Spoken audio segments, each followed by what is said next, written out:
Deux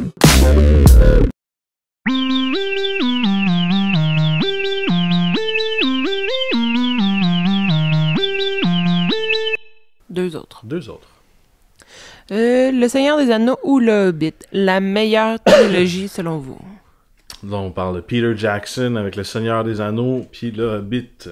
La meilleure des deux trilogies. Je sais pas si t'as vu les deux? Ouais, j'ai vu les deux, puis là, justement, ça tombe super bien parce que j'ai jamais lu le... Enfin, j'avais commencé à lire Le Seigneur des Anneaux quand j'étais plus jeune, et puis j'avais pas continué, donc là, j'ai recommencé pour voir justement à quel point pour constater les différences entre les films et puis Ils sont les livres. énormes, quand même. Ouais, rien que dès le départ, déjà, il se passe plein de trucs qui sont pas dans les films, donc c'est Énorme, intéressant de ouais. pouvoir voir ça.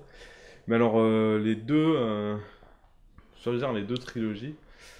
Entre les deux trilogies, j'ai beaucoup aimé les deux, mais... Enfin là, le Hobbit, en plus, comme c'est plus récent, les effets spéciaux sont plus réussis, forcément. Même si je mets les effets spéciaux de côté, Ok. c'est sûr que la première trilogie a de quoi de spécial. Parce que c'est Le Seigneur des Anneaux, c'est des grands livres, ça, ouais. l'histoire est vraiment intéressante. Mais si je mets, mettons, justement les effets spéciaux de côté, puis je regarde vraiment les deux histoires, je préfère le Hobbit. Juste parce que c'est, selon moi...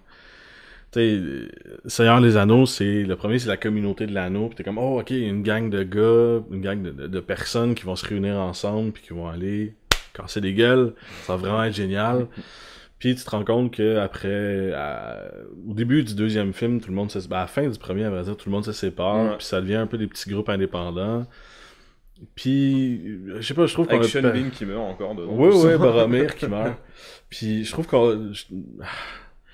personnellement, c'est des super bons films, mais je déteste Frodon, je déteste Sam, des personnages que je trouve qui sont super attrayants, mais qui vont pas me toucher personnellement. Mes personnages préférés dans chaque film, qui est le premier, c'était Boromir. Puis du début jusqu'à la fin, j'étais comme, il est vraiment cool ce personnage-là, il meurt. Dans le deuxième, c'était l'espèce d'elfe qui arrive à la fin pour sauver tout le monde à Helm's Deep, il meurt. Puis le troisième, j'ai trouvé juste trop long. Donc j'ai plein de choses à pick apart, je pourrais dire, puis à pointer du doigt dans la trilogie, dans la première trilogie, que j'adore quand même, mais pour moi, ça va vraiment être le Hobbit. Parce que c'est une gang de nains qui vont à l'aventure c'est vrai que ça, c'est avec sympa. Gandalf, puis c'est vraiment un film un peu plus d'aventure on a le goût d'aller en quelque part, puis on y va. Puis j'adorais vraiment l'aspect... les deux premiers, je les trouve vraiment bons. Le troisième, un petit peu trop long, encore une fois. Puis je trouve ça dommage. Surtout, quoi.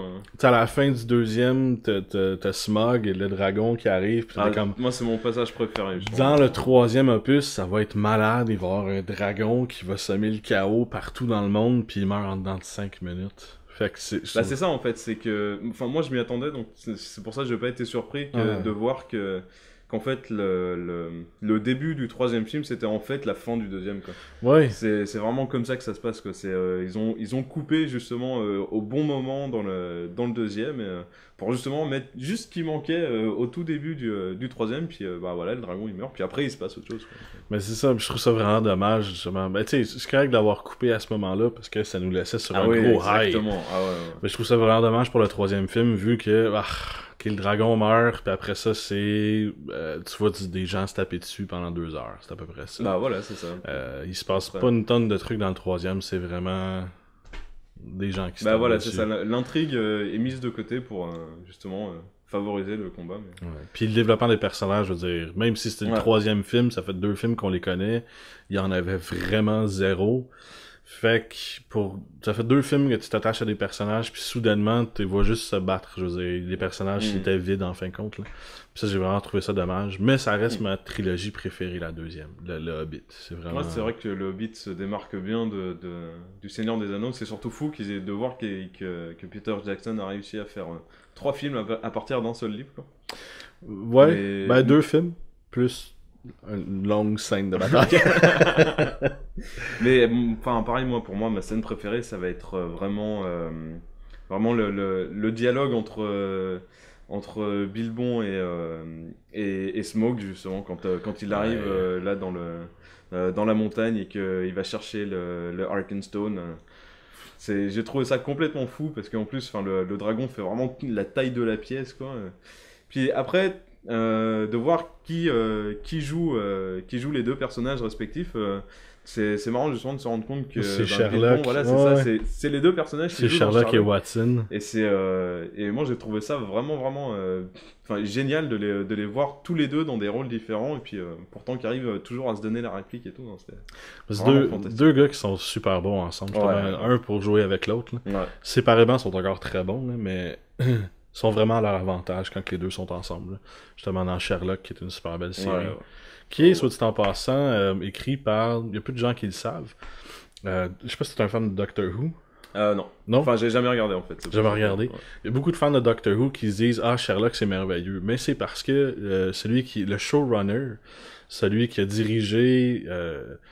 ben pas dirigé, mais celui qui a mis tout le monde ensemble, puis qui donnait la ligne directrice pour le show Doctor Who, a quitté Doctor Who pour aller faire Sherlock. Ah, ok. Fait qu'il y a beaucoup de fans de Doctor Who qui se disent « Ah, Sherlock, c'est merveilleux. » Mais c'est parce que c'est la même vision. C'est le même du coup, gars tu vois, qui... ça va me faire regarder Ouais. Doctor Who pour C'est vraiment justement différent, si je puis- peux avoir ce même feeling dans un autre univers. Ouais. Ouais, mais c'est un peu le même genre de personnage qu'on est perdu dans une intrigue un peu fofolle, puis on découvre des informations, puis c'est un peu la même chose. Fait que je Ok. trouve ça super D'accord, intéressant. d'accord.